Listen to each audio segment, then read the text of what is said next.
ஆண்டவர் இயேசு கிறிஸ்துவின் நாமத்தில் உங்கள் அனைவருக்கும் என்னுடைய அன்பின் வாழ்த்துக்கள். விசேஷமாக இந்த லெந்து நாட்களிலே கடவுள் நமக்கு கொடுத்திருக்கிற இந்த நல்ல வேத ஆய்வுக்காகவும் கடவுளோடு நாம் செலவழிக்கின்ற இந்த நேரத்திற்காகவும் ஆண்டவருக்கு நாம் நன்றி செலுத்துவோம். விசேஷமாக இந்த மாதத்தில் இந்த குறிப்புகளை எல்லாம் நீங்கள் நன்றாக அறிந்து கொள்ள வேண்டும், புரிந்து கொள்ள வேண்டும் என்கிற முயற்சியில இந்த நல்ல முயற்சியை முன்னெடுத்த திருச்சபையின் போதகர் அவர்களுக்கும் என்னுடைய நன்றியை நான் உரித்தாக்குகின்றேன். உங்களுக்கு நீங்கள் எடுத்துக்கொள்ளுகிற இந்த நல்ல முயற்சிகள் ஒருவேளை எங்களுக்கும் அது ஒரு நல்ல ஊக்கத்தை கொடுக்கும் என்பதில் எந்த விதமான மாற்றமும் இல்லை.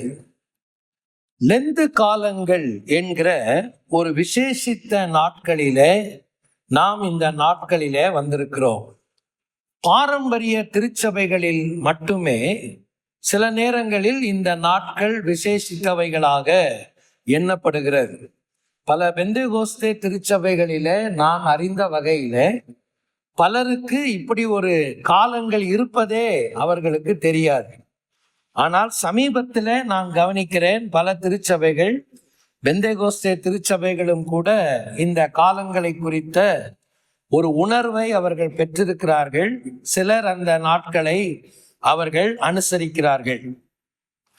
பல ஆண்டுகளாக கிறிஸ்தவ வாழ்க்கையில நிலைத்திருக்கிற நமக்கு இதனுடைய அடிப்படைகள் நன்றாக தெரியும். லெங்டன் என்பதுதான் அதனுடைய அடிச்சொல். நாம் லென்ட் என்று பயன்படுத்துகிற அந்த ஆங்கில பதம், அந்த பதத்தினுடைய அடிச்சொல் ஆங்கிலோ சாக்சன் மொழியிலிருந்து வந்தது என்று சொல்லுகிறார்கள். லெங்டன் என்பது அதனுடைய அடிச்சொல், LENCTON, லெங்டன். இந்த லெங்டன் என்கிற வார்த்தையிலிருந்து தான் லென்ட் என்ற ஆங்கில வார்த்தை வந்தது. இதற்கு அர்த்தம் என்னவென்றால் ஸ்பிரிங் என்பதாகும். துளிர் விடுதல் என்பது அதனுடைய பொருள். லெங்டன் என்கிற வார்த்தையோ அல்லது லென்ட் என்ற வார்த்தையோ தமிழில் நாம் பயன்படுத்துகிற தபசு காலங்கள் என்கிற வார்த்தையோ வேதாகமத்திலே நேரடியாக இடம் பெற்றிருக்கிறதா என்றால் இல்லை. இது வேதாகமத்தால் ஏற்படுத்தப்பட்ட ஒழுங்கும் அல்ல. நம்முடைய திருச்சபையின் முன்னோர்கள் திருச்சபையின் பக்தி விருத்திக்கென்று அவர்களால் உருவாக்கப்பட்ட ஒரு காரியம்தான் இந்த லெந்து காலங்கள். ஆனால் திருமறையை அடிப்படையாக கொண்ட பல அடித்தளங்கள் அதற்குள் இருக்கிறது. சரியான விதத்தில நாம் இந்த நாட்களை புரிந்து கொள்ள வேண்டும். பல இடங்களிலே நான் இதை குறித்து கேள்வியை நான் எழுப்புவதுண்டு. உடுமலைப்பேட்டை பகுதியில நான் நடத்துகிற இறையியல் வகுப்பில ஒரு இடத்துல நான் இந்த கேள்வியை கேட்டேன். பல திருச்சபைகளில் இருந்து மக்கள் அங்கே வந்திருந்தார்கள். அவர்களிடத்துல நான் கேட்டேன், லெந்து காலங்கள் என்றால் என்ன? ஒருத்தர் சொன்னாரு உபவாசத்தின் காலங்கள் என்று சொன்னார். ஒருத்தர் சொன்னாரு இந்த நாட்கள்ல எந்த விதமான அசைவங்களையும் நாம் பயன்படுத்தாமல் பக்தி வினயத்தோடு வாழ வேண்டும் அப்படின்னு சொன்னாங்க. சிலர் சொன்னாங்க ஏழை எளிய மக்களுக்கு நம்மை ஒருத்து உதவி செய்ய வேண்டும் அப்படின்னு சொன்னாங்க.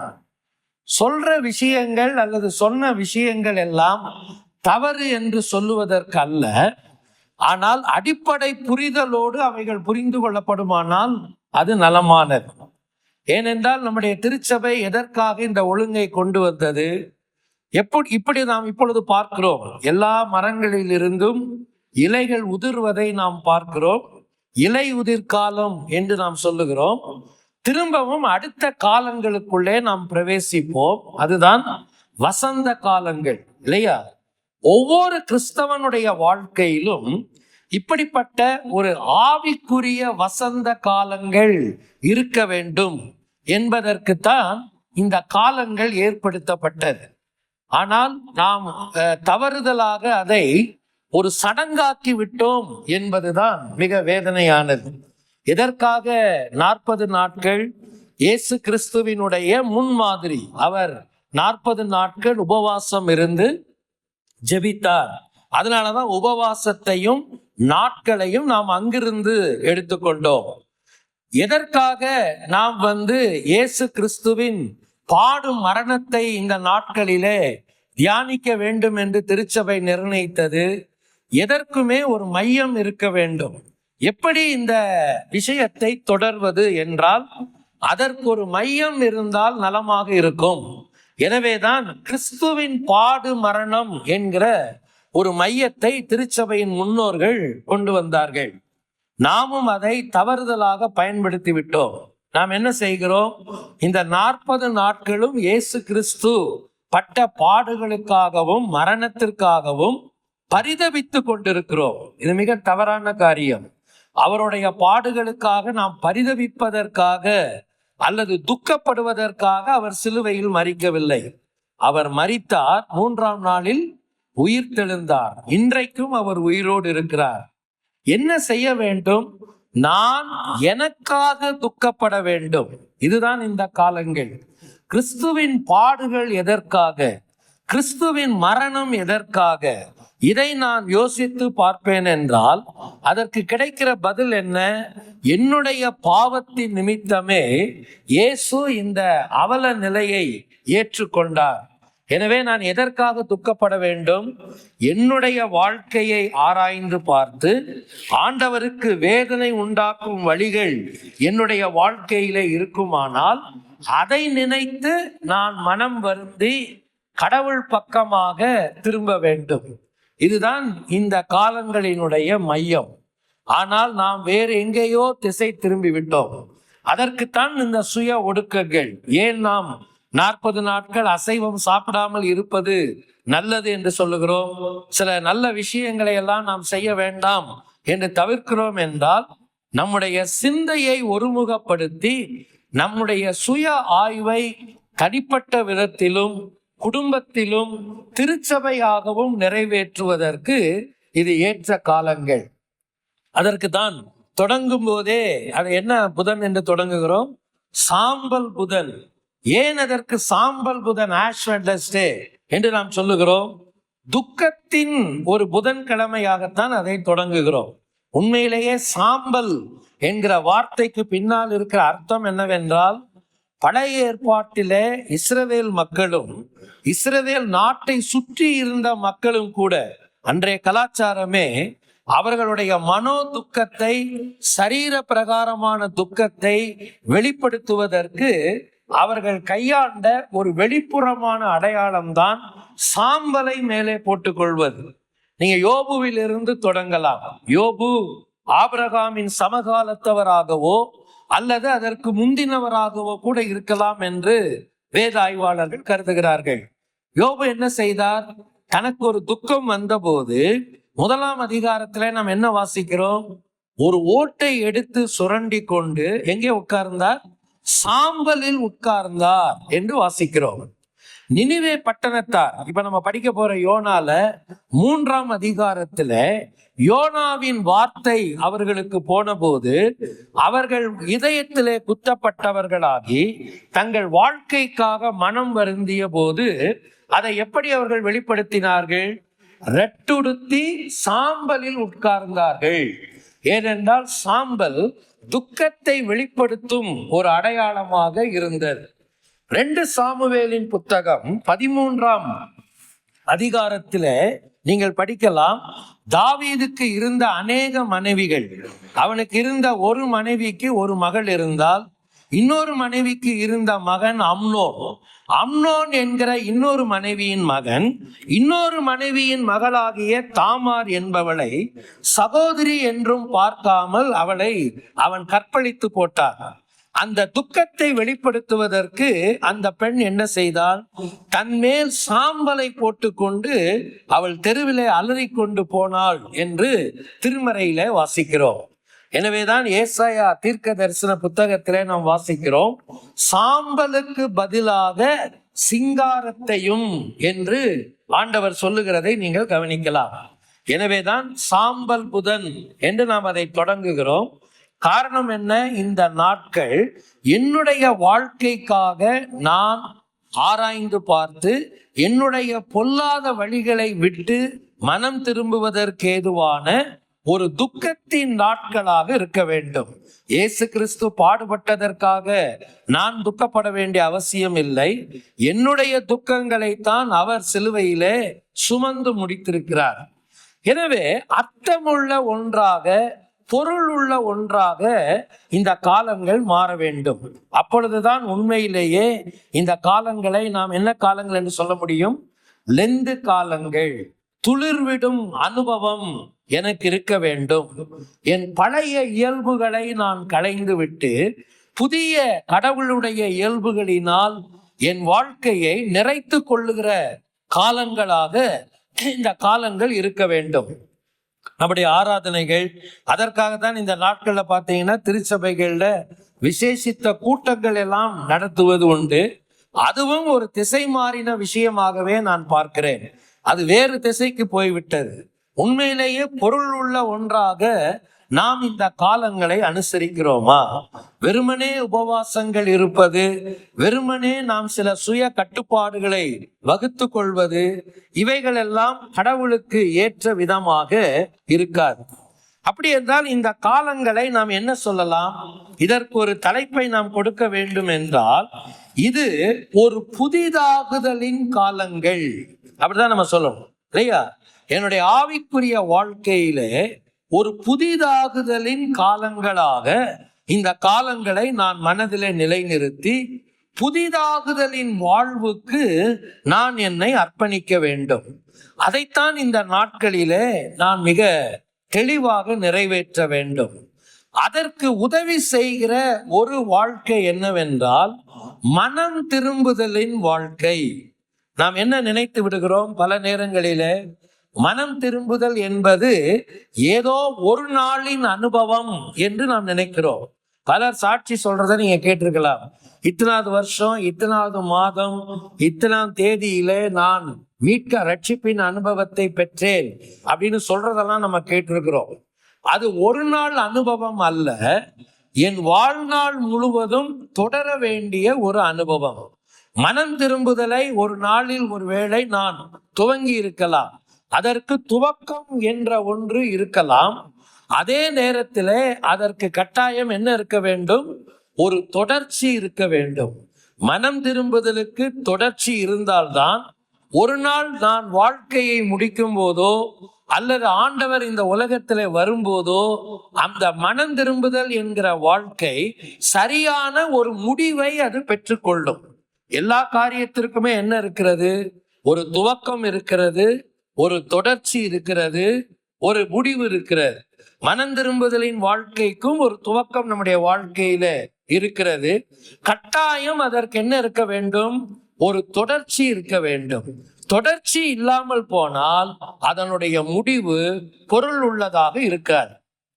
எனவேதான் இந்த காலங்களை நாம் அனுசரிப்பதற்கு நம்முடைய வாழ்க்கையை நாம் முன்னாலே கொண்டு வர வேண்டும். யோனா தீர்க்க தரிசனத்தின் புத்தகத்தில் இருந்து 2 பேருடைய வாழ்க்கையை நாம் எடுத்துக்கொள்ள போகிறோம். ஒன்று, யோனாவின் வாழ்க்கையிலிருந்தே சில பாடங்களை நாம் படிக்கலாம். அடுத்து யோனா கடவுளுடைய செய்தியை கொண்டு போன நினிவே என்கிற பட்டணத்தின் வாயிலாக சில பாடங்களை நாம் படிக்கலாம். தீர்க்க தரிசன புத்தகங்களிலே எனக்கு ஒரு நம்பிக்கை உண்டு. நம்முடைய கிறிஸ்தவர்கள் பழைய ஏற்பாட்டையே நிறைய பேர் படிக்கிறது இல்லை. அப்படியே படிக்கிறவர்களும் கூட தீர்க்க தரிசன புத்தகங்களை அவர்கள் அதிகம் படிக்க விரும்புவதில்லை. அதிலும் சிறிய தீர்க்கதரிசிகளின் புத்தகம் என்றால் அவர்கள் கவனத்திற்கே அது வருவதில்லை. ஆனால் இந்த எல்லா தடைகளையும் தாண்டி படிக்கப்படுகிற ஒரு புத்தகம் என்ன புத்தகம் என்றால் யோனாவின் புத்தகம். ஏனென்றால் அது ஏதோ ஒரு சம்பவத்தை சொல்லுகிறது. அதற்காக நாம் அந்த தீர்க்க தரிசன புத்தகமாக இருந்தாலும் அதை நாம் விரும்பி படிக்கிறோம். யோனாவை பற்றி நாம் தெரிந்து கொள்ள வேண்டிய சில அடிப்படைகள் உண்டு. 2 ராஜாக்களின் புத்தகம் 14ஆம் அதிகாரம் 25வது வசனத்துல நீங்கள் இந்த தீர்க்கதரிசியின் பெயரை குறித்து திருமறையில வாசிக்கலாம். 2ஆம் யெரொபெயாம் என்கிற ஒரு இஸ்ரவேலின் ராஜா இஸ்ரவேலை அரசாண்டு கொண்டிருந்த காலங்களிலே இவன் தீர்க்கனாக பணி செய்ததாக அந்த வேத பகுதி சொல்லுகிறது. இஸ்ரவேல் என்கிற ஒருமித்த ராஜ்யம் சாலமோனுக்கு பிறகு, சாலமோனுடைய ஆட்சி காலங்களுக்கு பிறகு அது இரண்டாக பிரிந்தது. நீங்க வேதத்துல வாசிக்கலாம், அது வடக்கு ராஜ்யம் என்றும் தெற்கு ராஜ்யம் என்றும் பிரிந்தது. 1 ராஜாக்களின் புத்தகம் 11வது அதிகாரத்தில் இருந்து நீங்கள் இந்த வரலாற்றை நீங்கள் படிக்கலாம். இஸ்ரவேலின் 12 கோத்திரங்கள் 2 ராஜ்யங்களாக பிரிக்கப்பட்டது. ஒரு ராஜ்யம் 10 கோத்திரங்களை உள்ளடக்கிய ராஜ்யமாக வடக்கு ராஜ்யம் என்றும் அதற்கு பெயர் இஸ்ரவேல் என்றும் வழங்கப்படலாயிற்று. இரண்டாவது ராஜ்யமாக தெற்கு ராஜ்யமாக யூதா பென்யமீன் என்கிற 2 கோத்திரங்கள் ஒன்றிணைந்து ஒரு ராஜ்யமாக உருவெடுத்தார்கள். அவர்களை நாம் யூதா என்றும் தெற்கு ராஜ்யம் என்றும் திசை வாரியாக அழைக்கிறோம். அதன் பிறகு நீங்கள் ராஜாக்களுடைய வரலாற்றை படித்து பாருங்கள். இங்கேயும் அங்கேயும் மாறி மாறி ராஜாக்கள் வருகிறதை நீங்கள் கவனிக்கலாம். 1 ராஜாக்கள் 11ஆம் அதிகாரத்திற்கு பிறகு இஸ்ரவேல் என்கிற ராஜ்யத்திற்கு தனியாகவும் யூதா என்கிற ராஜ்யத்திற்கு தனியாகவும் அரசர்கள் வருவதை நீங்கள் கவனிக்கலாம். ஆனால் 4ஆம் புத்தகம் இந்த யூதா மன்னர்களினுடைய வாழ்க்கை வரலாற்றை மட்டும், ஆட்சி வரலாற்றை மட்டுமே கூறுகிறது. வடக்கு ராஜ்யத்தின் வரலாற்றை அந்த புத்தகங்கள் கூறவில்லை. எனவே ராஜாக்களின் புத்தகத்தை படித்தால்தான் 2 ராஜ்யத்திலும் யார் யார் எப்பொழுது அரசர்களாக வந்தார்கள் என்பதை நீங்கள் தெளிவாக தெரிந்து கொள்ளலாம். அந்த வரிசையிலே வந்தவர்தான் யெரொபெயாம் என்கிற மன்னன். இஸ்ரவேல் ஒரு காலகட்டத்திலே கடவுளுக்கு விரோதமாக பாவம் செய்தது. 10 கோத்திரங்கள் அடங்கிய அந்த வடக்கு ராஜ்யம் கடவுளுக்கு விரோதமாய் பாவம் செய்ததினாலே தேவன் அவர்களை அசீரியா என்கிற நாட்டுக்கு சிறைகளாக தேவன் அவர்களை அனுப்பினார். அந்த சிறைகளாக அவர்கள் போவதற்கு முன்பதாகவே இந்த நாட்டிலே பணி செய்த தீர்க்கர்கள் என்று சில தீர்க்கதரிசிகள் இருந்தார்கள். சில தீர்க்கதரிசிகள் யூதாவிலே பணி செய்தவர்கள் இருந்தார்கள். அப்படி இந்த வடக்கு ராஜ்யத்தில் பணி செய்த தீர்க்கர்களில் ஒருவர் தான் இந்த யோனா என்கிற தீர்க்கதரிசி. இஸ்ரவேல் ராஜ்யம் பிரிந்த உடனேயே முதல் அரசனாக அதற்கு கடவுள் நியமித்த மனிதன் யார் என்றால் யெரொபெயாம் என்கிற ஒரு அரசன். மறுபடியும் அதனுடைய ஆட்சி முடிகின்ற காலகட்டங்களிலே அதற்கு அரசனாக வந்த பின்னாட்களில் வந்த அரசன் பெயரும் யெரொபெயாம் தான். எனவேதான் இந்த வேறுபாட்டை நாம் புரிந்து கொள்வதற்கு 1ஆம் யெரொபெயாம் 2ஆம் யெரொபெயாம் என்று நம்முடைய மனதில் வைத்துக் கொள்ளலாம். பைபிள் அப்படி இருக்காது. நீங்க you can keep it in mind. நீங்க அது ஆரம்பத்தை படிக்கும் போது அங்க யெரொபெயாம் ஒருத்தர் வந்தாருன்னா அவரை 1ஆம் யெரொபெயாம் அப்படின்னு வச்சுக்கோங்க. 2 ராஜாக்களின் புத்தகம் 14ஆம் அதிகாரத்தை நீங்க படிக்கும்போது அங்கேயும் ஒரு யெரொபெயாம் என்கிற அரசன் பெயர் வரும்போது அவனை முதல் ஆளோட நீங்க குழப்பக்கூடாது. அவனை 2ஆம் யெரொபெயாம் என்று நீங்கள் மனதிலே நிறுத்தி கொள்ளுங்கள். அவருடைய காலத்திலே பணி செய்தவர் தான் இந்த யோனா என்கிற தீர்க்கதரிசி.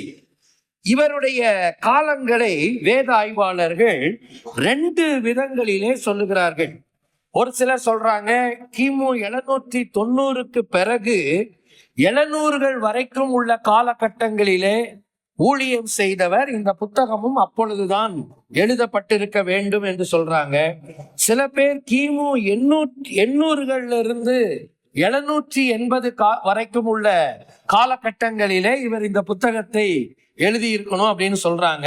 ஸோ டேட்ஸ்ல அவங்களுக்குள்ள ஒரு கருத்து ஒற்றுமை இல்லை. ஆனால் இவர் ஊழியம் செய்த காலங்கள் யெரொபெயாமின் காலங்கள். இவருடைய காலகட்டத்திலே இஸ்ரவேல் நாட்டினுடைய அரசியல் வாழ்வும் பொருளாதார வாழ்வும் மிக செழிப்பாகவே இருந்தது. இஸ்ரவேல் ராஜ்யத்தை மிக செழிப்பான ஒரு அரசியல் வாழ்வுக்குள்ளே பொருளாதார வாழ்வுக்குள்ளே வழிநடத்திய மன்னர்களில் ஒருவன் இந்த யெரொபெயாம் என்கிற மன்னன். 2வது எரோபியாம் என்கிற மன்னன்.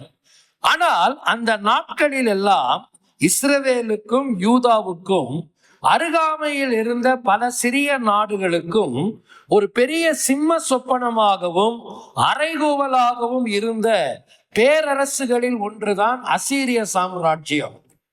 முரடர்கள், கொடுங்கோலர்கள், கடுமையான மக்கள், இவர்களுடைய அக்கிரமம் நிறைந்த மக்கள். யோனா தீர்க்க தரிசனத்தின் புத்தகம் 1ஆம் அதிகாரத்திலே நீங்கள் வாசிக்கலாம்.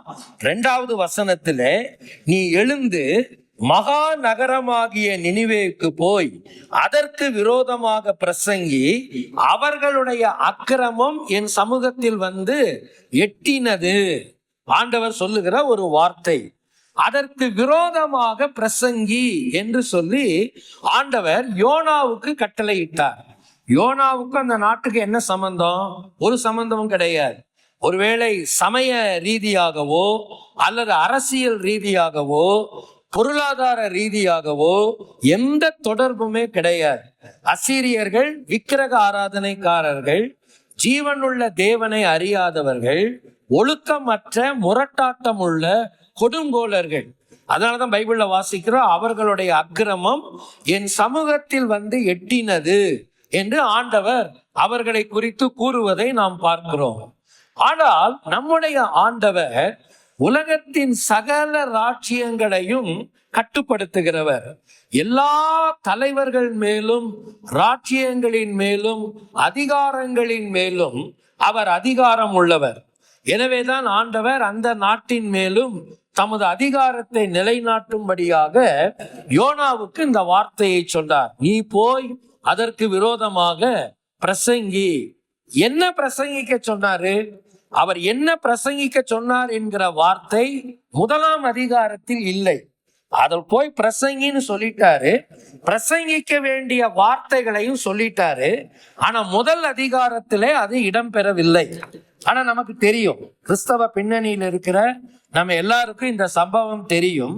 யோனா கீழ்ப்படிஞ்சாரா? கீழ்ப்படியலையா? கீழ்ப்படியல. போன்னு சொன்ன நாட்டுக்கு அவர் போகாம அவர் என்ன செஞ்சாரு? வேற ஒரு இடத்துக்கு போனார். நினிவே இருக்கிற திசைக்கு எதிர் திசையில் அவர் பயணித்தார்.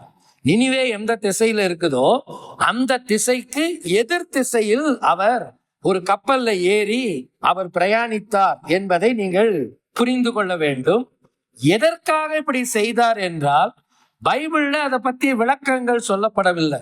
ஆனா வேத அறிஞர்கள் சொல்லுகிறார்கள், இந்த அசீரியா அரசியல் ரீதியாக ஒரு பயமுறுத்தலாக யூதாவுக்கு இருந்ததினாலே அந்த நாட்டின் மேல் அடிப்படையிலேயே அந்த மக்களுக்கு நிறைய வெறுப்பு இருந்தது.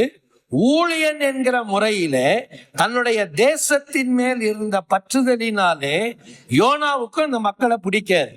எனவே யோனா என்ன தீர்மானித்தாரு? யோனா சில அசம்ஷன்ஸ்குள்ள போறார், சில கற்பனைக்குள்ள அவரே போறார். அவர் என்ன கற்பனைக்குள்ளெல்லாம் போனார் அப்படின்றத நீங்க இந்த புக்ல பார்க்கலாம். இப்படி யோசிக்கலாம். இவர் என்ன யோசித்தாரு? இப்ப நான் போய் சொல்லுவேன். இப்ப என்ன சொல்லணும்னு சொன்னதை நீங்க எங்க படிக்கலாம்? 2வது முறை ஆண்டவர் யோனாவை சொன்னார் பாத்தீங்களா? அப்பதான் அவர் என்ன சொல்ல சொன்னார்ன்றத அங்கதான் நீங்க படிக்கலாம். 3ஆம் அதிகாரத்துல. 1ஆம் அதிகாரத்துல அது இல்லை. 3ஆம் அதிகாரத்துக்கு வாங்க. என்ன வாசிக்கிறோம்? 2வது வசனத்துல, நீ எழுந்து மகா நகரமாகிய நினிவேவுக்கு போய் நான் உனக்கு கற்பிக்கும் வார்த்தையை அதற்கு விரோதமாக பிரசங்கி. யோனா எழுந்து கர்த்தருடைய வார்த்தையின்படியே நினிவேவுக்கு போனான். நினிவே 3 நாள் பிரயாண விஸ்தாரமான மகா பெரிய நகரமாய் இருந்தது. இப்ப யோனா சொன்ன செய்தி என்ன? அவர் என்ன சொன்னாரு? இன்னும் 40 நாள் உண்டு, அப்பொழுது நினிவே என்ன செய்ய போகும்? கவிழ்க்கப்பட்டு போகும். இதைத்தான் முதல்ல ஆண்டவர் சொன்னார். இப்ப அந்த செய்தி அங்க இல்ல. அவர் என்ன சொல்ல சொன்னார்ன்ற செய்தி 3வது அதிகாரத்துலதான் இருக்குது. அதை வச்சுதான் நம்ம தெரிந்து கொள்றோம். இதைத்தான் ஆண்டவர் முதல்லையும் சொன்னார். இப்ப யோனாவினுடைய கற்பனை என்ன? இப்ப நான் போய் இந்த வார்த்தையை அங்க சொல்லி ஒருவேளை அந்த மக்கள் அதை கேட்டு அவங்க ஒருவேளை மனம் திரும்பிட்டாங்கன்னா ஆண்டவர் என்ன செய்ய மாட்டார்? இவங்களை சொன்ன பிரகாரம் 40 நாள் கழிச்சு அவங்களை என்ன செய்ய மாட்டாரு? அழிக்க மாட்டாரு. அவங்க உயிரோட தான் இருப்பாங்க. இவன் உயிரோட இருக்கிறத நிப்பாட்டி இவனை அழிச்சிட்டோம்னா எனக்கு தொல்லை மிச்சம், எங்க நாட்டுக்கும் தொல்லை மிச்சம். அதனால சொல்லாம விட்டுட்டோம்னா செய்தியே அங்க போகாது. செய்தியே அங்க போகலைன்னா அவன் அக்கிரமத்துல தொடருவான். கடவுள் கொடுத்த கெடு எத்தனை நாள்? 40 நாள். 40 நாள் கழிச்சு ஆண்டவர் ஆட்டோமேட்டிக்கா அந்த நாட்டை என்ன செஞ்சிருவாரு? அழிச்சிடுவாரு. இதுதான் இவருடைய பிளான். இந்த பிளான்ல தான் இவர் காசு கொடுத்து எங்க போறாரு? வேற ஒரு பகுதிக்கு அவர் போகிறார். என்ன நடந்துச்சு நான் உங்களுக்கு ஒன்றும் சொல்ல வேண்டியதில்லை, உங்களுக்கே தெரியும். ஆண்டவர் என்ன செஞ்சார்? கடல்ல ஒரு பெரிய காற்றை வரவழைத்தார். அந்த காற்றினால அந்த கப்பல் பயங்கரமான ஒரு ஒரு போராட்டத்தை சந்தித்தது. கடைசியில எல்லாரும் சேர்ந்து என்ன செஞ்சாங்க? சீட்டு போட்டாங்க. அந்த காலத்துல அதான் பழக்கம். எதனால இது நடந்ததுன்னு சொன்னா என்ன போட்டு பார்ப்பாங்க? சீட்டு போட்டு பார்த்தாங்க. சீட்டு போட்டு பார்க்கும்போது யார் பேருக்கு விழுந்தது? யோனா பேருக்கு விழுந்தது. உடனே யோனாட்ட அவங்க கேட்கறாங்க, நாங்க என்ன செய்யணும்னு சொல்லுன்னு கேட்கறாங்க. இவன் சொல்றான், என்ன தூக்கி எங்க போட்டிருக்க? தண்ணிக்குள்ள போட்டிருக்கேன்னா போட்டாங்க. ரொம்ப ஹெசிடேஷனோட தான் போட்டாங்க. அவங்க ரொம்ப போராட்டாங்க. அவங்களும் எத்தனை மூட்டை வெங்காயத்தை உள்ள தூக்கி போட்டாங்களோ தெரியல, எத்தனை மூட்டை அரிசியை தூக்கி போட்டாங்களோ தெரியல. கப்பல் சரக்கையே காலி பண்ணி பார்த்தாங்க, முடியல, தூக்கி போட்டாங்க. நமக்கு தெரியும், கர்த்தர் யோனாவை விழுங்குவதற்கு ஒரு பெரிய மீனை ஆயத்தம் பண்ணினார். மீனின் வயிற்றுல யோனா எத்தனை நாள் இருந்தாரு? 3 நாள் இருந்தாரு. மீன் வயிற்றுக்குள்ள இருக்கும் போது இவர் கடவுளை நோக்கி என்ன செய்யறாரு? ஜெபம் பண்றார். 2வது அதிகாரம் முழுவதும் யோனா செய்த ஜெபத்தினால் நிறைந்திருக்கிறார். முதல் அதிகாரம் சம்பவத்தினால் நிறைந்திருக்கிறார். முதல் ட்ரிப் ஆண்டவர் அவனுக்கு கொடுத்த வார்த்தை. செகண்ட் சாப்டர் ஃபுல்லா என்ன இருக்குது? யோனா மீனின் வயிற்றுக்குள் அடைந்த அனுபவங்களையும் ஜெபங்களையும் நீங்கள் அங்கே பார்க்கலாம். கர்த்தருடைய கட்டளைப்படி மறுபடியும் மீன் யாரை கக்கி விட்டது? யோனாவை கக்கி விட்டது. இப்ப மறுபடியும் கர்த்தருடைய வார்த்தை அவனுக்கு உண்டானது. அவர் போய் வெறுப்புலதான் சொல்றாரு. சொன்ன பிறகு ஆனா இவர் நினைச்சது அங்க நடந்தது. அந்த மக்கள் எல்லாம் என்ன பண்ணிட்டாங்க? மனம் திரும்பிட்டாங்க. ஆனாலும் இவர் கடவுள் சொன்ன வார்த்தையை நிறைவேற்றணும்னு சொல்லி அந்த பட்டணம் அழிகிறத பாக்குறதுக்காக ஒரு பந்தல் ஒண்ணு கூடாரத்துக்கு போட்டுக்கிட்டு உட்கார்ந்து பார்த்துக்கிட்டே இருக்கிறாரு. அந்த பட்டணத்தை ஆண்டவர் அழிக்காம அதை காப்பாற்றணும்ன்ற முடிவுக்கு வந்துட்டாரு. ஏனென்றால் அவர்களுக்குள்ள என்ன நடந்திருக்கிறது? மனம் திரும்புதல் அங்கே நடந்திருக்கிறது. எனவே ஆண்டவர் அதை நிறுத்தி வச்சிட்டார். இப்ப யோனாவுக்கு இப்ப மனம் திரும்ப வேண்டிய ஆள் யாருன்னா, யார்தான் மனம் திரும்ப வேண்டிய ஆளு? யோனா தான் மனம் திரும்ப வேண்டிய ஆள். உண்மையிலேயே ஆண்டவர் யோனாவுக்கு பாடம் சொல்லி கொடுக்கறதுக்காக ஆமனுக்கு செடியை வளர விடுறாரு. அப்புறம் ஆமனுக்கு செடி என்ன செய்யறாரு? கட் பண்ணி விட்டுறாரு. யோனா எரிச்சல் அடைகிறாரு. இந்த புத்தகம் ஒரு கேள்வியோடு முடிவடைகிறது. கடைசி அதிகாரம், கடைசி வசனத்தை நீங்க பாருங்க. என்ன கேள்வியோடு முடிகிறது? வலது கைக்கும் இடது கைக்கும் வித்தியாசம் அறியாத 120,000 பேருக்கு அதிகமான மனுஷரும் அநேக மிருக ஜீவன்களும் இருக்கிற மகா நகரமாகிய நினிவேக்கு நான் என்ன செய்யாமல் இருப்பேனோ? பரிதபியாமல் இருப்பேனோ? அப்படிங்கிற ஒரு கேள்விக்குறியோட இந்த புத்தகம் நிறைவடைகிறதை நீங்கள் கவனிக்கலாம். ஸோ இதான் நமக்கு ஆக்சுவல் ஹிஸ்டரி. அதுதான். ஒருவேளை இந்த கிரிட்டிக்கல் ஸ்காலர்ஸ் அல்லது லிபரல் ஸ்காலர்ஸ், எதிர்நிலை அறிஞர்கள், தாராள கொள்கை உடைய அறிஞர்கள் இதை ஒரு சம்பவமாகவே அவங்க ஏத்துக்கிறது இல்லை. இது ஒரு கதை தான். இதை நீங்க சம்பவமாலாம் பார்க்க வேண்டியதில்லை அப்படின்னு அவங்க அதை மறுக்கிறாங்க. ஆனால் நான் நம்புகிறேன், கன்சர்வேட்டிவ் ஸ்காலர்ஸ் என்ன சொல்றாங்களோ அதை நான் நம்புறேன். பைபிள் சொல்றதை நான் நம்புறேன். இது கதை அல்ல, கற்பனை அல்ல, உண்மையாகவே வரலாற்றிலே நடந்தது. ஏன்னா இயேசுநாதர் உலகத்துல இருக்கும்போது இந்த விஷயத்தை அவர் எடுத்து கையாளுகிறார். ஆண்டவர் சொல்றாரா இல்லையா? யோனா மீனின் வயிற்றிலே ராப்பகல் 3 நாள் இருந்தது போல மனுஷகுமாரனுமே பூமியின் வயிற்றிலே இருப்பார் அப்படின்னு அவர் சொல்றாரு. சோ நான் அதைத்தான் நம்புறேன். இத வரலாறு என்றுதான் நான் ஏற்றுக்கொள்கிறேன். என்னுடைய வியூ அதுதான். சரி, இப்போ இங்க இருந்துதான் நம்முடைய லைஃப் அப்ளிகேஷன் என்னன்றத நம்ம ஸ்டார்ட் பண்ண போறோம். இப்போ நீங்க ஐயா அந்த இத குறிப்புகளை முன்னால போடும்போது நீங்க நான் சொல்ல நீங்க அதை பார்த்துக்கிட்டே வாங்க. இப்ப மையம் என்ன? என்னுடைய வாழ்க்கைக்கும் இந்த நாட்களிலே என்ன தேவை? ஒரு மனம் திரும்புதல் தேவை இல்லையா? இந்த காலங்கள் என்ன செய்ய வேண்டிய காலங்கள்? மனம் திரும்ப வேண்டிய காலங்கள். மனம் திரும்புதல் என்கிற வார்த்தைக்கு ஒரு அர்த்தம் என்ன தெரியுமா? எதிர் திசையில் திரும்பி வருதல். அதுக்குடைய கிரீக் வேர்டுடைய ஒரு மீனிங் என்னன்னா எதிர் திசையில் பயணித்தல். ஒரு பக்கத்தை நான் நோக்கி நான் பயணித்து கொண்டிருக்கிறேன், ஆனால் அந்த பக்கத்திலிருந்து திசையிலிருந்து திரும்பி கடவுள் பக்கமாய் நான் திரும்பி வருகிற ஒரு காலங்களாக இந்த காலங்கள் இருக்க வேண்டும். அதைத்தான் வேதாகம் என்ன சொல்லுகிறது? மனம் திரும்புதல். மனம் திரும்புதல் என்றால் என்ன? நான் போய்கொண்டிருக்கிற திசையில் இருந்து மாறுபட்டு எதிர் திசையில கடவுளை நோக்கி பயணித்தல் என்கிற அர்த்தத்தை அது எனக்கு கொடுக்கிறது. கடவுள் உங்களோடு கூட பேசுவாரானால் இந்த நாட்களிலே கடவுள் உணர்த்துகிற பலவிதமான சத்தியங்கள், கடவுள் உங்களோடு பேசுகிற விஷயங்கள், நீங்கள் எடுத்துக்கொள்ளுகிற தியானங்கள், இவைகள் எல்லாமே உங்களை எதற்குள் வழிநடத்த வேண்டும்? மனம் திரும்புதலுக்கு நேராக வழிநடத்த வேண்டும். சரி, இப்ப இந்த இன்ட்ரடக்ஷனோட நீங்க இந்த பாயிண்ட்ஸுக்குள்ள நம்ம வருவோம். முதலாவது, வேதாகமம் எப்பொழுதுமே தான் போதிக்கிற எந்த போதனைக்கும் அது தன்னுடைய வழிமுறைகளை கொண்டுள்ளது. இதை நீங்க நல்லா புரிஞ்சுக்கணும். வேதாகமம் ஒரு போதனையை கொடுக்கிறது என்றால் அந்த போதனைக்கு அது ஒரு வழிமுறையை நமக்கு கூறுகிறது. இப்ப நம்ம பார்க்கிற முதல் குறிப்பு என்ன? மனம் திரும்புதல், ரிப்பன்டன்ஸ். அங்க என்ன வாசிக்கிறோம்? மனம் திரும்புதலின் வழிமுறைகள் என்ன? நான் உண்மையிலேயே கடவுள் பக்கமாக திரும்பி வருகிறேன் என்றால் அந்த மனம் திரும்புதலுக்கு கடவுளுடைய வார்த்தை சில வழிமுறைகளை வைத்திருக்கிறது. மனம் திரும்புதல் என்றால் என்ன அப்படின்னா, நம்பர் 1, நம்பர் 2, நம்பர் 3 நான் சில விஷயங்கள் எல்லாம் சொல்றது இல்லை. திண்டுக்கல்ல இருந்து ஒரு நாள் பைபிள் ஸ்டடி முடிச்சுட்டு பழனியை நோக்கி நான் பஸ்ல பிரயாணம் பண்ணி கொண்டிருந்தேன். கடைசி சீட்ல உட்கார்ந்துருந்தேன் பஸ்ல. என் கூட அந்த வேத ஆய்வுக்கு வந்த இன்னும் 4-5 சகோதரர்கள், ஒட்டஞ்சத்திரத்தை சார்ந்தவர்கள் என் கூட பிரயாணித்தாங்க. ஊழிய காரியங்கள், பல காரியங்களை நாங்கள் பேசிக்கொண்டே வந்தோம். எங்களுக்கு முன்னால ரைட் சைட்ல இருந்த அந்த 3 பேர் சீட்ல ஒரே ஒரு வாலிபர்னா ஒரு 30 வயது உள்ள ஒரு சகோதரன் உட்கார்ந்து செல்ல பார்த்துக்கிட்டே வந்துகிட்டே இருந்தார். ஒட்டஞ்சத்திரம் வந்தது, என் கூட இருந்த சகோதரர்லாம் இறங்கிட்டாங்க. நான் மட்டும் தான் கடைசி சீட்ல உட்கார்ந்து இருக்கிறேன். பஸ்ஸே காலியா இருக்குது. இவர் அங்கிருந்து எந்திரிச்சு வந்து என் பக்கத்துல இங்க பின்னால உட்கார்ந்தார். நான் யோசித்த, இவர் எதுக்கு இவ்வளவு இடத்த விட்டுட்டு இங்க வந்து உட்கார்றாரு, என்ன காரணம்னு தெரியாம நான் அப்படி பார்த்துக்கிட்டே இருந்தேன்.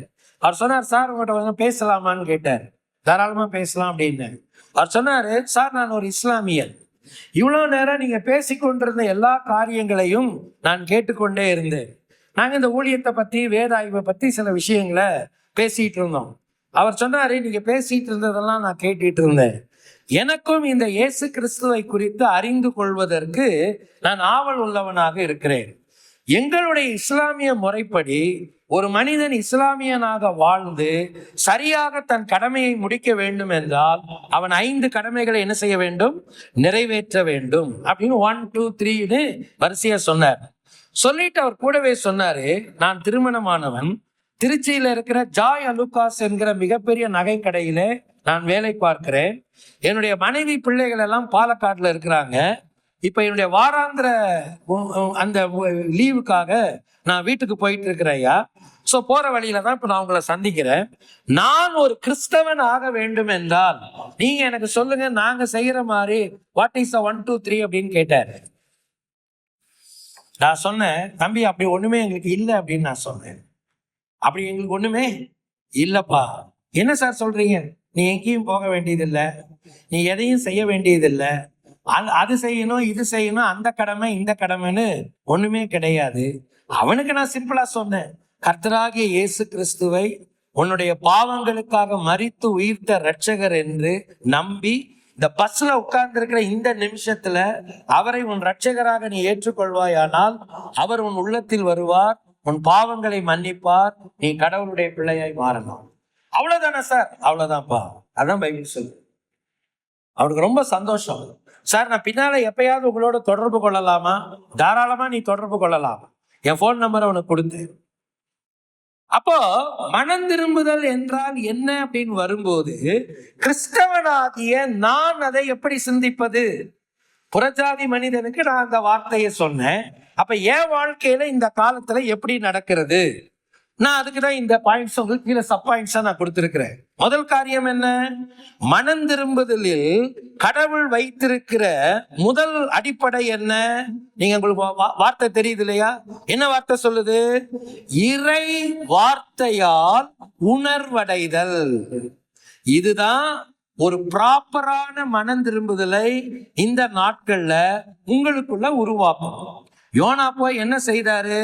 அந்த ஊர்ல போய் பெரிய அற்புதம் எல்லாம் பண்ணாரு. அவர் சில அடையாளங்கள் எல்லாம் செய்து காட்டினாரு. தான் கடவுளுடைய ஊழியன் என்பதை நிரூபிப்பதற்கு சில விஷயங்களை எல்லாம் அவர் பயங்கரமான அடையாளங்களை அற்புதங்களை எல்லாம் செய்தாரு.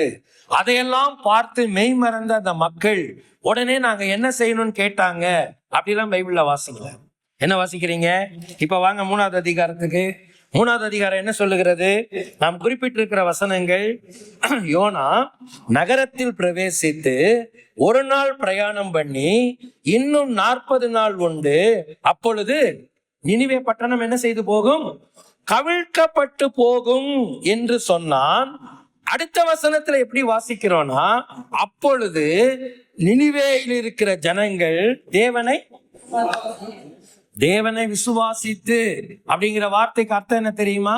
ஜீவனுள்ள கடவுளாகிய யெகோவாவின் மேல் அவர்கள் நம்பிக்கை கொண்டார்கள் அப்படிதான் அர்த்தம்.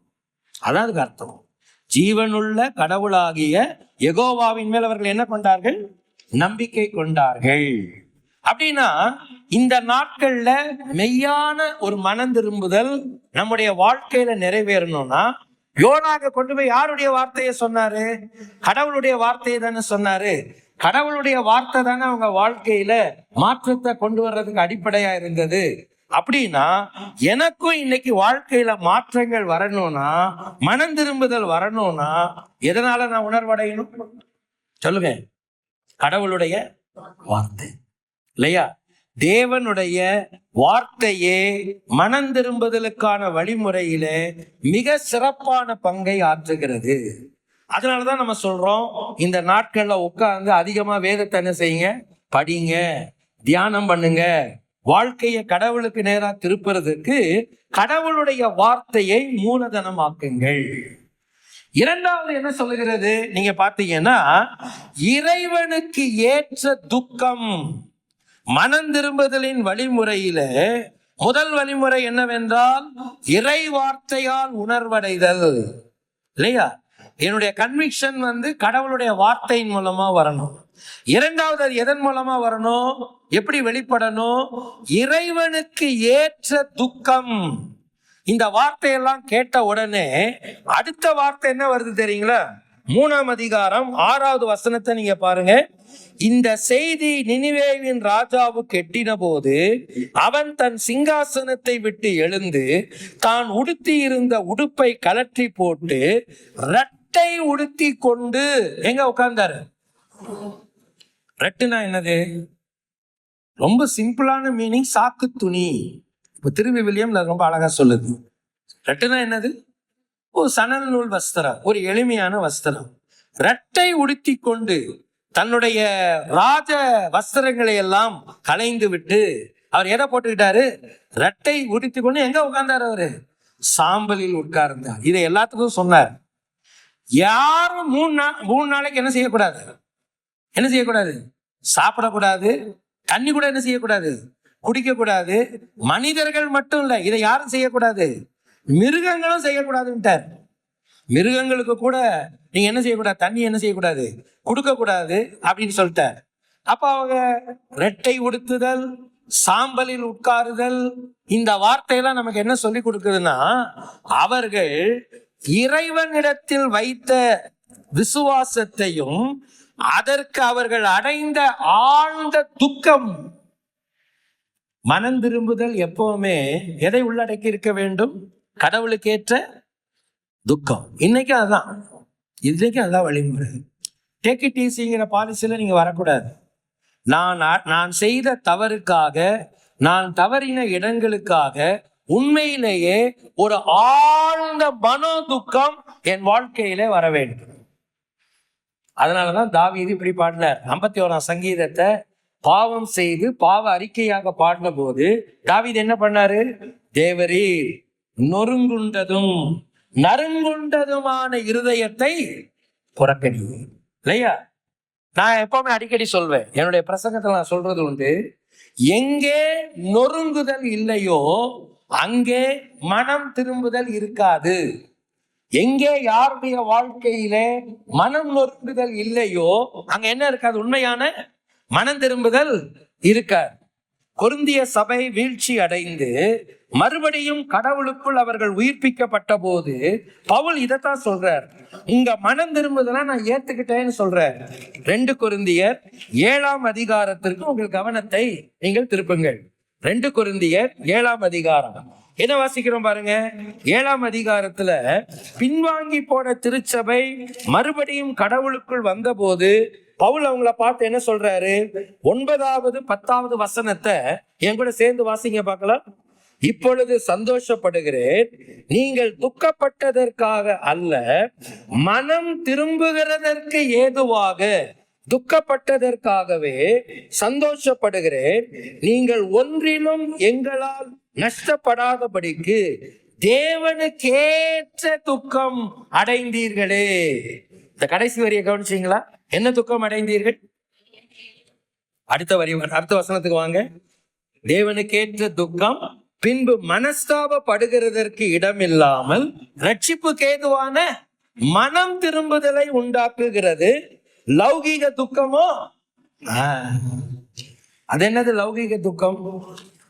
லௌகீக துக்கம்ன்ற வார்த்தைக்கு அர்த்தம் என்னது? அதாவது உலக வழக்கப்படியான துக்கம். சரிங்களா?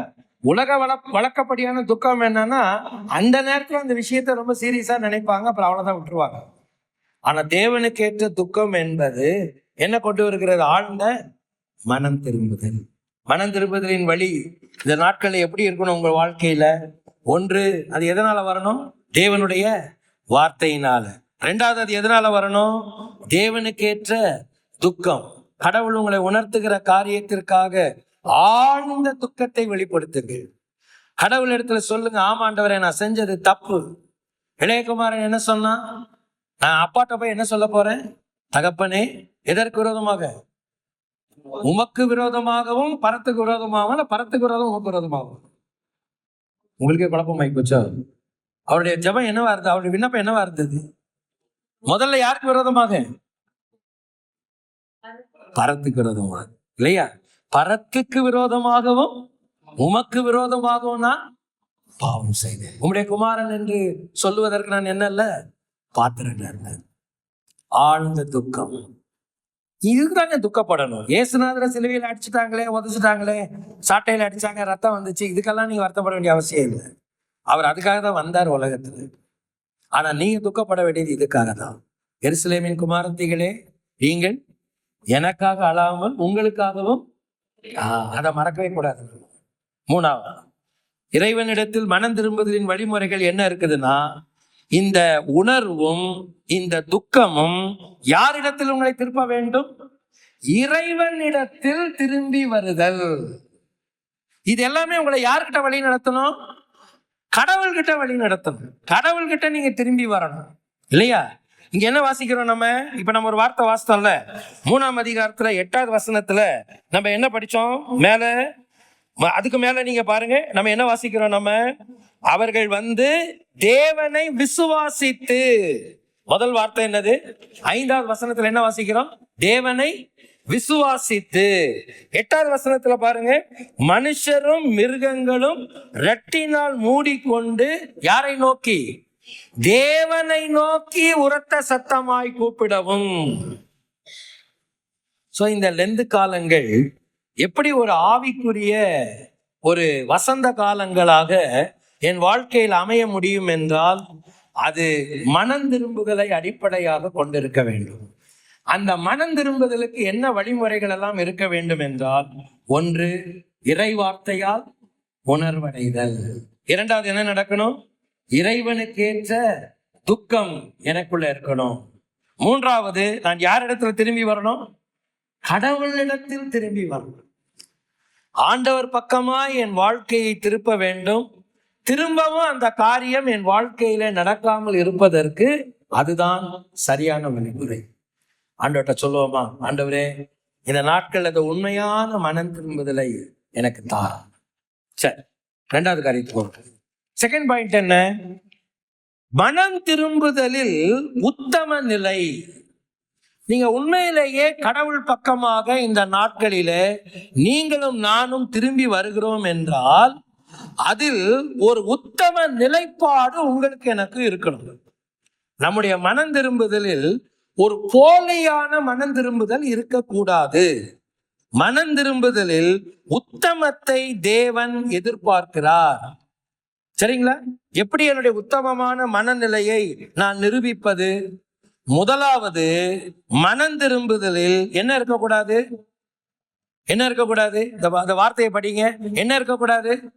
கட்டாயங்கள் இருக்கக்கூடாது. நான் இப்ப யோனா கிட்ட வர்றேன்.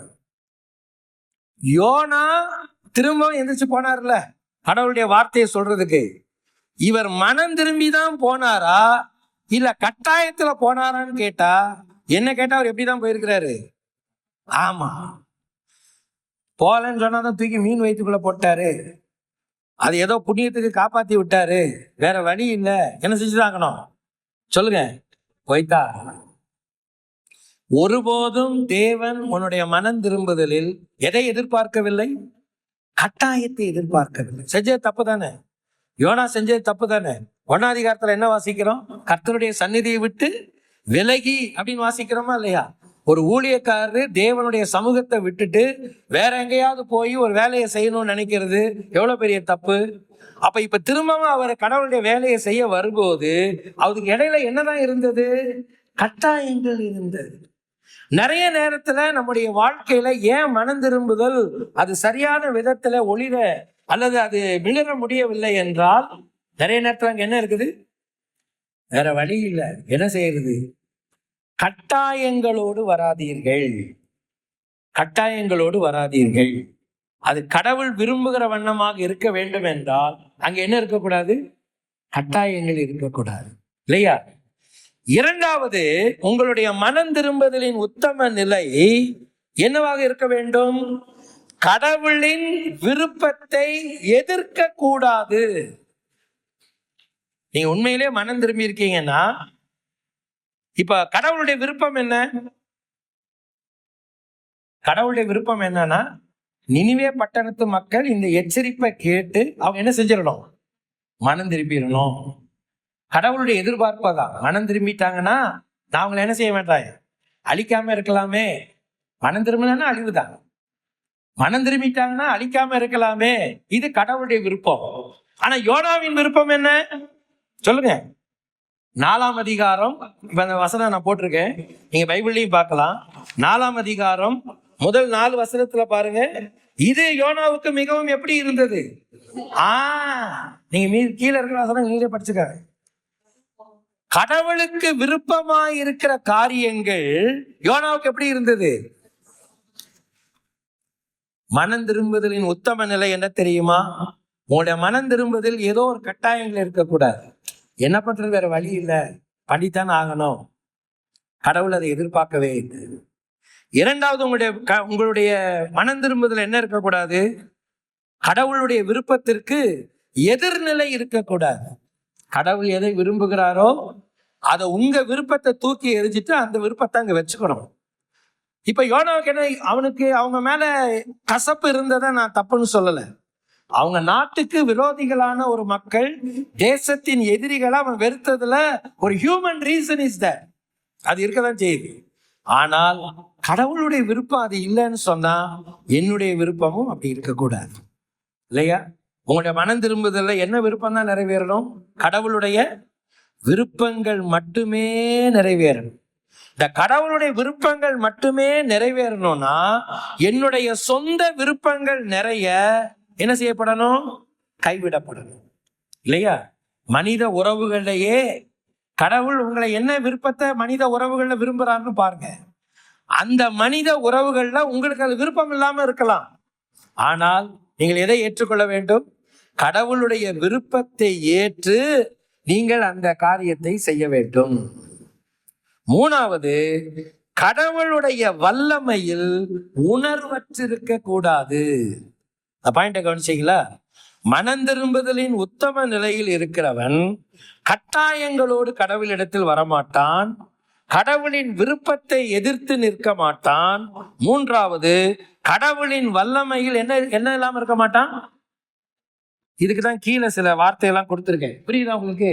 கீழே அந்த கீழே சின்ன சின்ன வார்த்தைகள் எழுதியிருந்தேன். ஐயா அதை போட்டிருக்காங்களான்னு எனக்கு தெரியல. நீங்க பாருங்க, நான் அதை எழுதியிருந்தேன். பெரிய சமுத்திரம், அங்க என்ன எழுதியிருந்தேன்? பெரிய, நான் சொல்றதெல்லாம் நீங்க கவனிச்சுட்டே வாங்க. பெரிய சமுத்திரம், கப்பல், பெரிய காற்று, பெருங்காற்று, பெரிய மீன், ஆமணக்கு, பூச்சி, இதெல்லாம் பைபிள்ல இருக்கு, அப்படிதானே? முதல்ல இவர் டிராவல் பண்ணது என்னது? பெரிய சமுத்திரம். அப்ப இவர் ஏறினது கப்பல், பெரிய கப்பல்.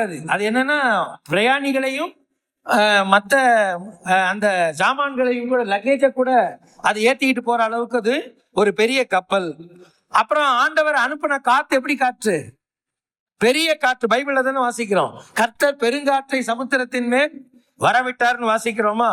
சரி, பெரிய காற்று வந்தது, இவனை தூக்கி உள்ள போட்டாங்கல்ல. இவனை முழுங்கின மீன் எப்படிப்பட்ட மீன்? பெரிய மீன் இல்லையா? பெரிய சமுத்திரம், பெரிய கப்பல், பெரிய காற்று, பெரிய மீன். எல்லாரும் யாருடைய கட்டுப்பாட்டுல இருந்தாங்க? சொல்லுங்க, யாருடைய கட்டுப்பாட்டுல இருந்தாங்க? கடவுளுடைய கட்டுப்பாடு இல்லையா? சோ கடவுள் பெரியவர்.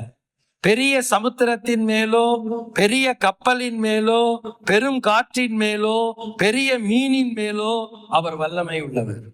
அதுக்கு ஆப்போசிட் என்ன தெரியுங்களா? என்னது? ஆமணக்கு செடி. நீங்க 4ஆம் அதிகாரத்துல படிக்கலாம். யோனாவுக்கு பகலின் உஷ்ணத்தை குறைக்கிறதுக்காக ஒரே ராத்திரியில தேவன் என்ன முளைக்க பண்ணினார்? ஒரு ஆமணக்கு இல்லையா? அதன் மேல் யோனா சந்தோஷமா இருந்தாரு. அவருக்கு ஒண்ணு மட்டும் தெரியும், ஒரே ராத்திரியில இது முளைச்சு வந்திருக்குதுன்னா அப்ப இது கடவுள் செஞ்ச காரியம் தான் அவருக்கு நல்லா தெரியுது. அடுத்த நாள் அதிகாலமே தேவன் எதற்கு கட்டளையிட்டார்? பூச்சிக்கு கட்டளையிட்டார். பூச்சி வந்து ஆமணக்கு என்ன செஞ்சு போட்டது? அழித்து போட்டது. இப்ப நீங்க சொல்லுங்க, முதல்ல ஒரு லிஸ்ட் எல்லாம் சொன்னால அதெல்லாம் பெருசு. என்னது? பெரிய சமுத்திரம், பெரிய கப்பல், பெரிய காற்று, பெரிய மீன். அது அவருடைய வல்லமைக்கு உட்பட்டது. இங்க வந்தீங்கன்னா என்னது? சின்ன ஆமணக்கு செடி, சின்ன பூச்சி, அதுவும் யாருடைய வல்லமைக்கு உட்பட்டது? இதை யார் உணர்ந்திருக்கணும்? யோனா உணர்ந்திருக்கணும் இல்லையா? யோனா கடவுளுடைய வல்லமையை உணர்ந்திருப்பான் என்றால் அவனுக்குள்ள உத்தமமான ஒரு மனம் திரும்புதல் வந்திருக்கும். நீங்க ஒண்ணு இந்த நாட்கள்ல புரிஞ்சுக்கணும், மனம் திரும்புதலின் உத்தம நிலை என்னவென்றால் அதுல 3 விஷயம் இருக்கக்கூடாது. ஒண்ணு என்ன இருக்கக்கூடாது? கட்டாயங்கள் இருக்கக்கூடாது. இரண்டாவது என்ன இருக்கக்கூடாது? கடவுளுக்கு எதிரான விருப்பங்கள் இருக்கக்கூடாது. மூணாவது என்ன இருக்கக்கூடாது? கடவுளுடைய வல்லமையில் உணர்வற்று இருக்கக்கூடாது. கடவுள் பெரியவர், பெரியவைகளின் மேலும் சிறியவைகளின் மேலும் அவர் என்ன உள்ளவர்? அதிகாரம் உள்ளவர். இந்த லெந்து காலங்கள் உங்களுடைய வாழ்க்கையில அப்படிப்பட்ட உணர்வுகளை, மாற்றத்தை கொண்டு வர வேண்டும். சரி, 3rd பாயிண்ட் வரும். இந்த நாட்கள்ல உண்மையிலேயே ஒரு மனம் திரும்புதல் எனக்குள்ளே உண்டாகிறது என்றால் அதற்கு அர்த்தம் என்ன தெரியுங்களா?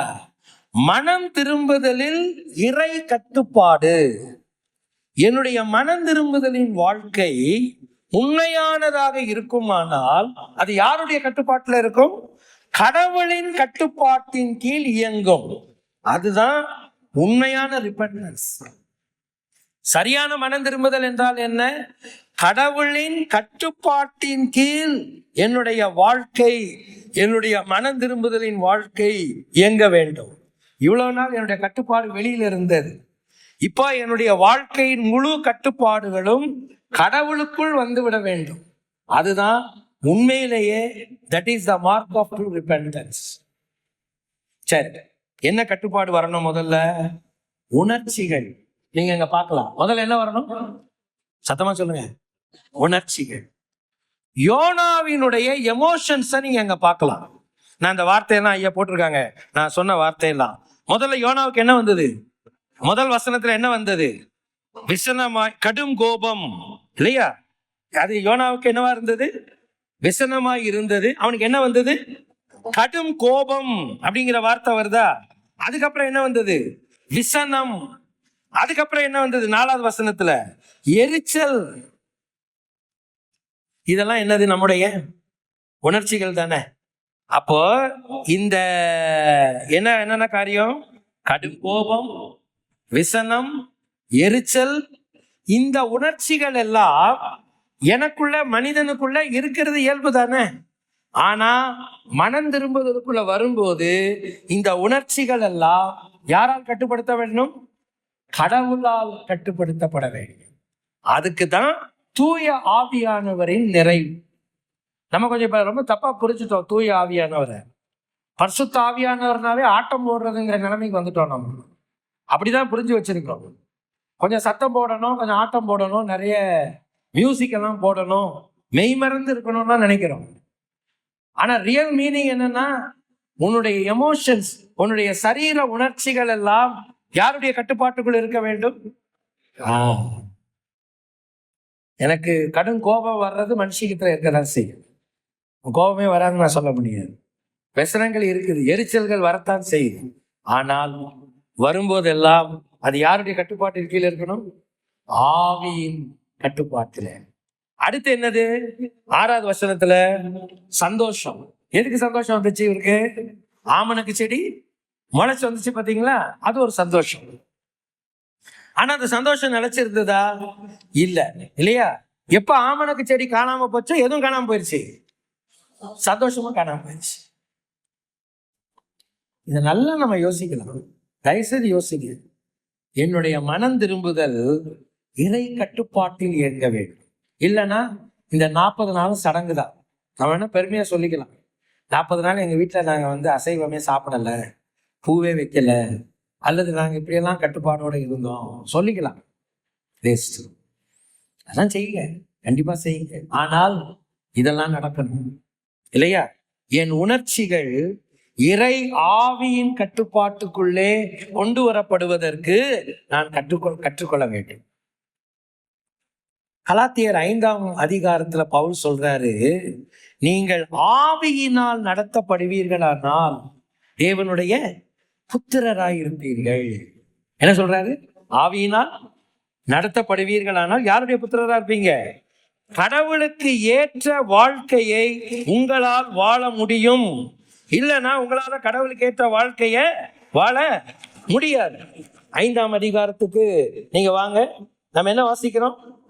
18வது வசனத்துல ஆவியினால் நடத்தப்படுவீர்களானால் நீங்கள் நியாய பிரமாணத்துக்கு கீழ்பட்டவர்கள் அல்ல, இல்லையா? அதுக்கப்புறம் அவர் கீழே சொல்றாரு ஆவியின் கனி.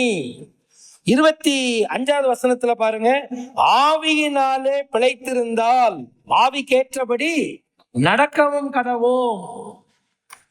கட்டுப்பாடு, உணர்ச்சிகளில் கட்டுப்பாடு. யோசிச்சு பாருங்க. இன்னும் என்ன இப்ப இங்க சொல்லப்பட்டிருக்கிற உணர்ச்சிகள்லயே எதையெல்லாம் நம்மளால கட்டுப்படுத்த முடியல? எதையெல்லாம் நம்மளால கட்டுப்படுத்த முடியுது? இன்னும் still it is not under control. ஆனா அதை நம்ம பெருமையா சொல்லிக்கிறோம். எனக்கு அப்படியே ஒரு கோபம் வரும் பாருங்க. இதெல்லாம் பெருமைப்படுற விஷயம் இல்லை, வருத்தப்பட வேண்டிய விஷயம் இல்லையா? சரி, அடுத்து என்னது?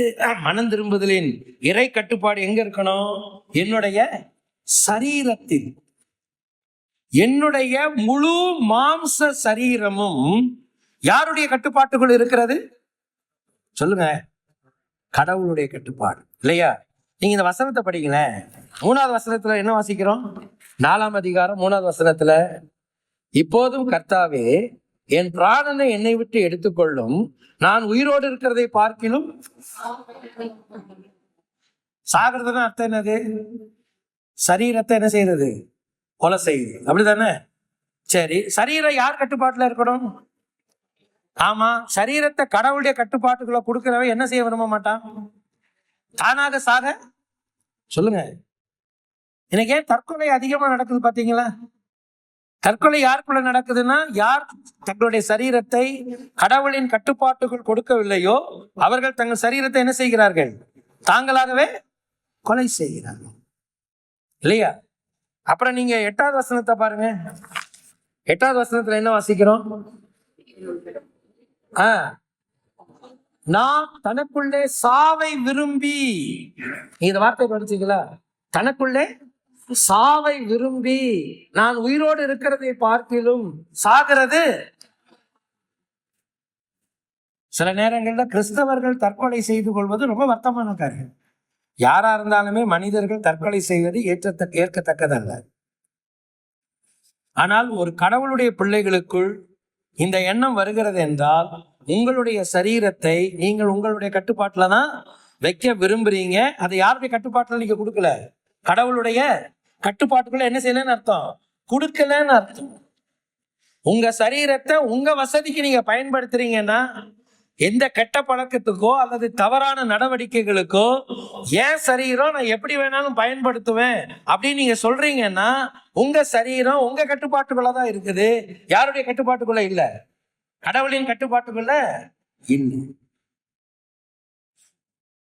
1 கொரிந்தியர் 3:16 பவுல் அழகா சொல்றார், நீங்கள் ஜீவனுள்ள தேவனுடைய ஆலயமாய் இருக்கிறீர்கள் என்றும் ஜீவனுள்ள தேவனுடைய ஆவி உங்களுக்குள்ளே வாசமாய் இருக்கிறார் என்றும் அறியாதிருக்கிறீர்களா?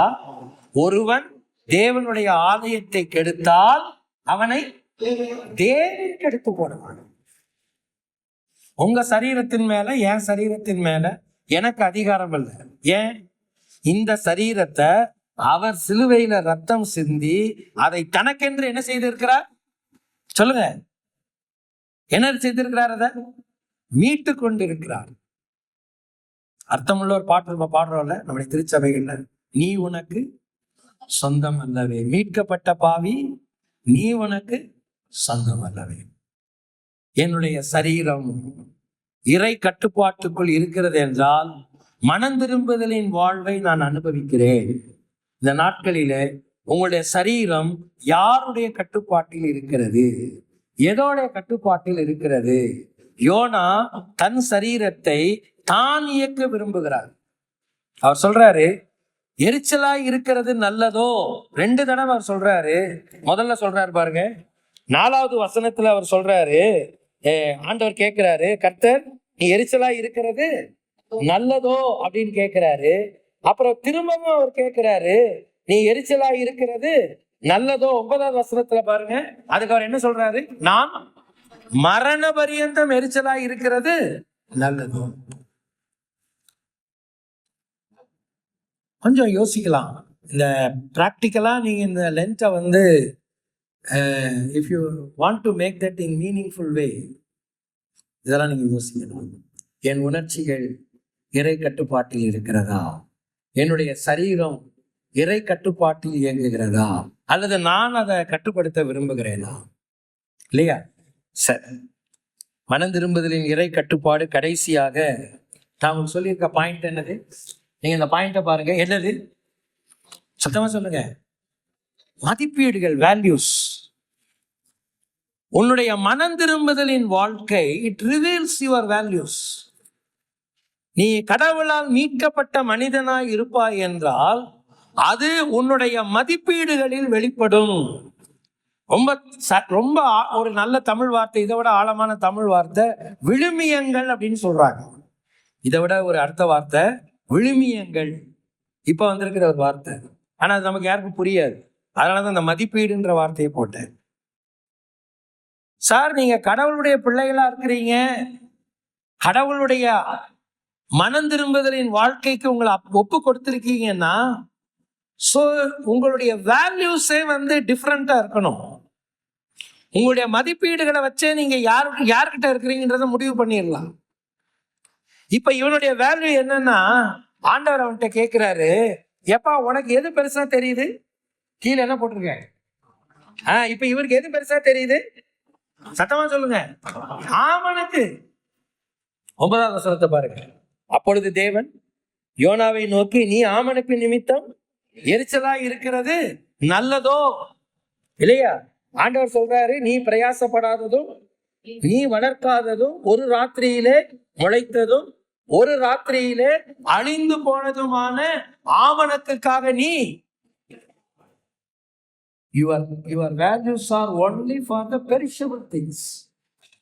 அழிந்து போகிறவைகளுக்காக நீ இவ்வளவு கவலைப்படுறியப்பா. நான் கடவுளுடைய இன்னைக்கு நீங்க இதுதான் நீங்க யாருன்றத உங்களை ரிவீல் பண்ணும், என்ன ரிவீல் பண்ணும். நான் உண்மையாகவே கடவுளுடைய பிள்ளையா இருப்பேன் என்றால் என்னுடைய மதிப்பு. இப்ப ஆமனுக்கு இவனை பொறுத்தனால இவனுக்கு ஆமனுக்கு என்ன தொடர்பு? இவனுக்கு அது ஒரு சரீர சுகத்தை என்ன பண்ணி இருக்கிறது, கொடுத்துருக்கு. அப்படிதானே? நல்ல வெயிலான நேரத்துல அது என்ன கொடுத்துருக்கு அவனுக்கு? அது ஒரு குளிர்ச்சியை கொடுத்துருக்கு. அது அழிஞ்சு போச்சேன்னு இவன் வருத்தப்படுறான். ஆனா ஆண்டவர் சொல்றாரு, ஒப்பிட முடியாத அளவுக்கு விலையேற பெற்றவர்கள் யாரு? யாரு?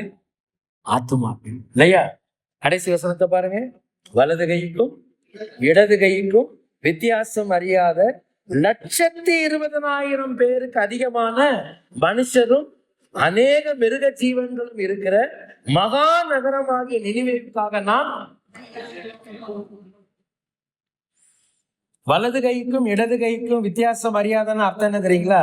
ஆண்டவர் அது ஒரு ஒரு ஒரு அதாவது ஒரு கவிதை நயத்துலதான் சொல்றாரு. அப்படின்னா அர்த்தம் என்னன்னா, அவங்களுக்கு அதுக்காக அவங்க வலது கை எது இடது கை எதுன்னு தெரியாதுன்னு அப்படின்னு அர்த்தம் கிடையாது. அந்த அளவுக்கு அவங்க அறியாமையில இருக்கிறாங்கன்னு அர்த்தம். அந்த அளவுக்கு என்ன உள்ளவங்க? கொடூரமானவனுங்க தான், பயங்கரமான ஆளுங்க தான், ரொம்ப மோசமானவனுங்க தான், முரட்டாட்டக்காரங்க தான், அக்கிரமம் முடிச்சவங்க தான். ஆனா என்ன என்ன எல்லாமே எதுல நடக்குது? அறியாமை, இக்னரன்ஸ், அறியாமை தான். அதை சொல்றதுக்கு தான் ஆண்டவர் அந்த வார்த்தையை சொல்றாரு, வலது கைக்கும். அதனால அவருக்கு வலது கை எது இடது கை எது தெரியாதுன்னு நீங்க நினைச்சிடக்கூடாது. அப்படி கிடையாது. இப்போ இவனுக்கு என்ன சந்தோஷமா இருந்திருக்கணும்? சரி, இதை ஆப்போசிட்டா நீங்க திங்க் பண்ணி பாருங்க. இப்ப யோனா என்ன பண்ணியிருக்கணும்? பிரசங்கம் பண்ணி முடிச்சுட்டு பந்தல போட்டு உட்கார்ந்து நினிவே பட்டணத்தை அழிகிறத வேடிக்கை பார்க்கறதுக்கு உட்கார்ந்து இருக்க கூடாது. அவர் என்ன பார்த்திருக்கணும்னா, அந்த ஜனங்கள் எல்லாம் விசுவாசித்து கடவுள் பக்கமாக திரும்பி வருகிறதை கண்டு ஆனந்தித்து கடவுளுக்கு நன்றி சொல்லி திரும்பவும் அந்த பட்டணத்துக்குள்ள போய் அவங்க கடவுளை இன்னும் ஊக்கமா தேடுறதுக்கு என்ன செய்யணுமோ அதை செஞ்சிருக்கலாம். ஆனா அதையெல்லாம் விட்டுட்டு இவர் எதுக்காக அழுதுகிட்டு உட்கார்ந்து இருக்கிறாரு சொல்லுங்க? ஆமனுக்கு போச்சே, இல்லையா? உண்மையிலேயே நம்ம இந்த காலங்கள்ல ரொம்ப யோசிக்கணுங்க. உங்களுடைய வாழ்க்கையின் மதிப்பீடுகள் என்ன? எதுல நீங்க உங்களுடைய மதிப்பீட்டை அதிகமா நீங்க கனம் பண்றீங்க? அதுக்குதான் இந்த சிந்தனை கேள்வியை அதை முடிச்சிருக்கேன் நான். ஆமனக்கா ஆத்துமாக்களா? இல்லையா? ஆத்துமாக்கள், மனிதனுடைய ஆத்துமா ஒரு காலம் என்ன செய்யாது? அழியாது. அந்த அழியாத ஆத்துமா, அழியாத தன்மையுடன் படைக்கப்பட்ட ஆத்துமா கடவுள்கிட்ட போகணும். அதுதான் முக்கியம். ஆமனுக்கு இன்னைக்கு இருக்கும், நாளைக்கு என்ன செஞ்சிடும்? அழிஞ்சு போயிடும். இந்த ஆமனுக்கு இல்லைன்னா இன்னொரு ஆமனுக்கு வரும். ஆனா ஆத்துமாக்கள் அப்படி கிடையாது. இன்னைக்கு யோசித்து பாருங்க, ஒரு கிறிஸ்தவர்களாக நம்முடைய வேல்யூஸ் எங்க இருக்கு? நம்முடைய மதிப்பீடுகளை நம்ம எங்க தேடுறோம்? அழிந்து போகிற உலகத்தின் காரியங்களிலும், உலகத்தின் செல்வங்களிலும், உலகத்தின் இன்பங்களிலும், உலகத்தினுடைய சுகங்களிலும், அதனுடைய ஆசாபாசங்களிலும் நாம் தேடிக்கொண்டு கடவுளுடைய ஆத்துமாக்களை குறித்து கவலையற்றவர்களாய் நிர்விசாரமாய் வாழ்வோம் என்றால் நம்முடைய மனம் திரும்புதல் இன்னும் எதற்குள்ள இல்லை? இறைவனுடைய கட்டுப்பாட்டுக்குள் இல்லை.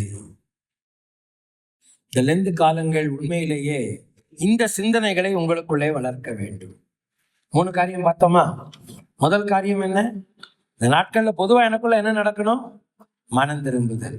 மனம் திரும்புதல் அல்ல, நம்ம 3 காரியம். ஒண்ணு என்னது? மனம் திரும்புதலுக்கு என்ன இருக்கிறது? வழிமுறைகள் இருக்கிறது. 3 காரியம் பார்த்தோம். ஐயா அழகா அதை உங்களுக்கு ஸ்க்ரீன்ல கொடுத்துட்டாங்க. ஸோ நீ கேன் அதை நீங்க டோன்ட் இட் தட் வீட்டில் போய் திரும்பி என்ன செய்ய, உட்காந்து வசன ரீதியா படிங்க. 2வது, மனம் திரும்புதலில் என்ன இருக்கணும்? ஒரு உத்தம நிலை. தேவன் விரும்புகிற ஒரு உத்தம நிலையை உங்கள் மனம் திரும்புதலில் நீங்கள் கொண்டு வர வேண்டும். 3 காரியம் சொன்னேன். 3வது, உங்களுடைய மனம் திரும்புதலில் என்ன விளங்க வேண்டும்? இறை கட்டுப்பாடு, கடவுளின் கட்டுப்பாட்டுக்குள் உங்களுடைய மனம் திரும்புதலின் வாழ்வு, மீட்பின் வாழ்வு எங்குமானால் உண்மையிலேயே இந்த லெந்து காலங்கள் நமக்கு பிரயோஜனம் உள்ளதா இருக்கும். நம்முடைய திருச்சபைக்கு அது ஆசீர்வாதமாக இருக்கும். தலைகளை தாழ்த்துவோம், கண்களை மூடுவோம், ஆண்டவர்கிட்ட கேட்போம். இந்த மாலை நேரத்தில் ஆண்டவரே, நீர் என்னோடு கூட பேசியிருக்கிறேன். உடைய தெளிந்த சத்தத்தை நான் கேட்டிருக்கிறேன். ஒரு விசை கூட என்னுடைய வாழ்க்கையை நான் ஆராய்ந்து பார்க்க எனக்கு உதவி செய்யும். சங்கீதக்காரன் ஜெபிக்கிறானே, வேதனை உண்டாக்கும் வழிகள் என்னிடத்தில் உண்டோ என்று பார்த்து என்னை நித்திய வழியிலே நடத்தும். நேசிக்கிற நல்ல ஆண்டவரே, இந்த நல்ல மாலை நேரத்திற்காக நன்றி. மறுபடியும் நீர் எங்களோடு கூட பேசுகிறீர். உங்களுடைய தெளிந்த சத்தத்தை நாங்கள் கேட்டோம். கீழ்ப்படியும் இருதயத்தை எனக்கும் எங்களுக்கும் தாரும். இயேசுவின் நிமித்தமே வேண்டிக் கொள்கிறோம் நல்ல பிதாவே, ஆமென்.